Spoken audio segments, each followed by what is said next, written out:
Почитувани граѓани на Република Македонија, почитувани представници на медиумите во Република Македонија, денеска е тежок ден за Република Македонија. Пред малку видовме пресконференција со која поразот се прикажува за лажна победа.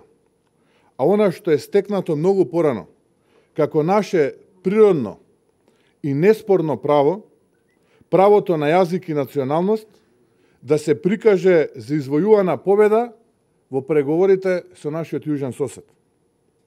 Тоа е нешто што ние го имаме загарантирано и пред самиот овој така наречен договор. Многу порано и исто така јасно кажано и напишано во Обединетите нации. Колку и да се обидува Зоран Заев да демонстрира еуфоричност, со сила да се насмевнува и вештачки да делува среќно, се гледа оддалеку дека ова е пораз. Тоа е чувството кај граѓаните. Потиштеност и горчина. Целосниот процес на преговори се водеше во тајност и со екстремен екзибиционизам од македонската влада и Зоран Заев. Опозицијата и ВМРО-ДПМН, како најголема политичка партија, не беше вклучена во разговорите за ова најважно прашање. Сега е веќе јасно зошто. Ова не го велам затоа што ние се тргаме настрана од целиот процес, туку затоа што Зоран Заев го монополизираше истиот. Единствено што се случи денеска е телефонскиот разговор кој што го имав со Зоран Заев. Веднаш по постигнувањето на договорот со неговиот грчки колега Ципрас. Во суштина, навестениот така наречен договор е прифаќање на сите грчки позиции и во својата основа не може да се нарече ништо повеќе од така наречен договор.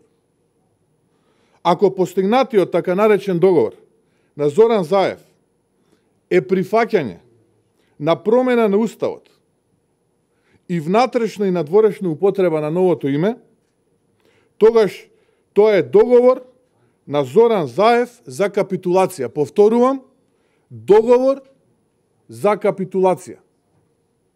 Лошиот исход е резултат само поради единствена причина, а тоа е неспособноста на Зоран Заев и невештата дипломатија која што ја водеше во изминатиот период.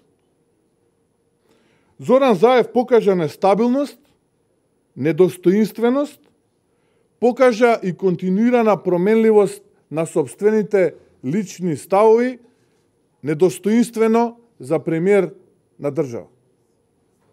Најпрво беше против промена на уставот, потоа прифати географска одредница, за да подоцна и убедува македонската јавност дека со промена на уставот и решението Илинденска Македонија го потврдува идентитетот. Со ова го испрати министерот за надворешни работи и гордо пред македонската јавност кажуваше дека друго решение за него е неприфатливо. Но како што многу пати во минатото направи, така тогаш, така и денеска излажа. Ова е тежок екзибиционизам на штета на сопствената држава. Ова е премногу сериозно прашање и затоа бараме така наречениот договор, кој што Зоран Заев има намера да го потпише со Ципрас, веднаш да ни го достави. Денеска од пресконференцијата слушнав дека ја информира јавноста дека во текот на утрешниот ден, поради однапред планирани обврски ќе бидам одсетен од државата, ја користам оваа прилика да информирам јавноста дека сите мои однапред планирани обврски, кои што подразбира состаноци надвор од Македонија во овој период, ги откажав и сум во Република Македонија. Дополнително, потребно е разјаснување на целокупната ситуација и изјаснување околу надлежностите и ингеренциите на институцијата повикана за водење на процесот на склучување меѓународни договори. Односно, која институција е надлежна и има ингеренции да склучува меѓународни договори. од ваков тип. Дали владата на Република Македонија или председателот на државата. Ставовите на ВМРО ДПМНЕ се познати, непроменети и прецизни.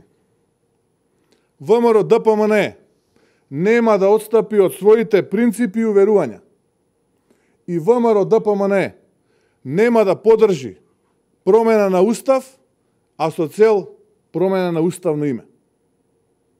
Доколку Зоран Заев се обидува шверцерски капитулацијата да ја протне низ собраниска процедура, мора да знае дека референдум мора да има и тој мора да биде задолжителен, а не консултативен како што се обиде повторно денеска шверцерски на пресконференција да го протне на македонската јавност. Политиката е прашање на принципи и вредности, во кои јас како председател на ВМРО ДПМН цврсто верувам и на кои принципи ќе опстојам и јас и сите во партијата. Оној кој отстапува од таквите принципи покажува дека воопшто немал принципи. И оној кој тоа ќе го представи за некакво визионерство, треба да ја каже и цената за таквите компромиси. А таа цена, овој пат со Зоран Заев, е преголема и прескапа за Република Македонија. Штетата што сега се прави огромна. И државата се турка во неповратен амбис. Ние сме за членство во ЕУ и НАТО. Многу повеќе од сите други. И тоа ќе остане наша цел за која ќе настојуваме и ќе придонесуваме. Но напредокот и интегрирањето таму мора да биде ценето по мерит системот, тоест по сработената работа, а не по предавствата и капитулациите како што денеска Зоран Заев се обиде да им ги представи на македонската јавност. Со ваквите договори, како денес Македонија губи, и не смее да продолжи да губи, затоа што на Македонија и се потребни победи. Јас верувам во граѓаните и во нивниот капацитет. И ќе продолжам непоколебливо, цврсто и силно да верувам и работам за Република Македонија. Ви благодарам. Повелете со прашања. Повелете.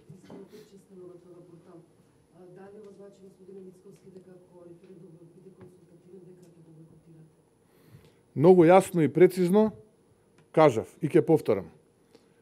Ако Зоран Заев се обиде шверцерски да го протне овој така наречен договор или капитулација, како сакате, бирајте вие, во собранието, мора да знае и да биде свесен дека конечно мора да има задолжителен референдум, а не консултативен. Како ќе гласате и дали ќе гласате вие како Христијан Мицковски на тој референдум? Сега имате горе-доле позициите, ги знаете. До претходно немавте информации, но сега се јавно објавени. Јас како Христијан Мицковски на тој референдум ќе гласам против овој така наречен договор. Ако не го прифатите договорот, дали тоа значи дека влегуваме во нова политичка криза? Не, тоа не значи. Ова прашање требаше да му го поставите на председателот на владата, кој што поради собствената неспособност да ги води преговорите на начин како што треба, односно да издействува достоинствено решение за оваа држава, потпише капитулација, го прифати ултиматумот од нашиот јужен сосед и ги прифати целокупните нивни позиции од почетокот на преговорите. Ако јас имам било каква дилема или вие, слободно отворете ги грчките портали и вестници од денеска и во 13 точки ви е опишана детално капитулацијата која што денеска Зоран Заев се обиде на македонската јавност шверцерски да ја протне како некаков епохален успех.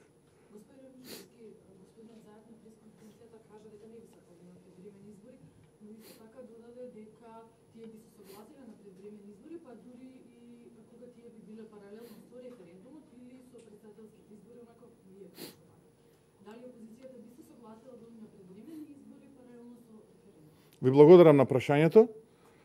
Изминативе денови често пати слушав зошто токму со председателските првиот круг, има зошто и во една емисија објаснив зошто побаравме со претседателските. Но еве да појаснам уште еднашка, да не биде двосмислено сватено. Ајде додиме на избори, ајде најпрвин веднаш од утре да ги направиме условите кои што ги имаше Социјалдемократскиот сојуз, СДСМ, на предвремените парламентарни избори во 2016 година, кога ќе ги завршиме тие измени, веднаш да организираме предвремени парламентарни избори. ВМРО ДПМН е подготвен да излезе на тие избори. Ајде веднаш од утре да го подготвиме амбиентот за едни такви избори.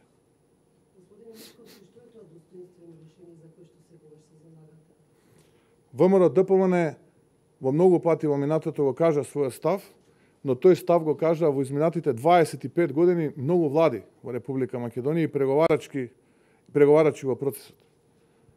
Но секако не е достоинствено решение ова што денеска и беше презентирано на македонската јавност.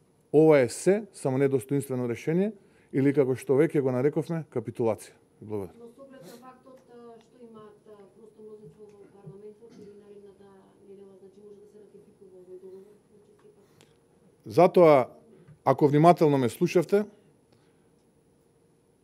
можевме да го слушнеме и дилемата, односно прашањето, која институција е надлежна за ваков тип на договори.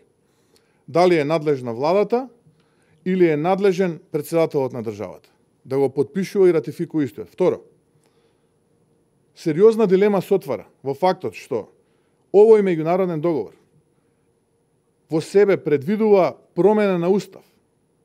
А знаете вие дека секој оној договор, закон кој што го тангира уставот, односно предвидува интервенции во истиот, не може да се носи со просто мнозинство, како вие што кажете.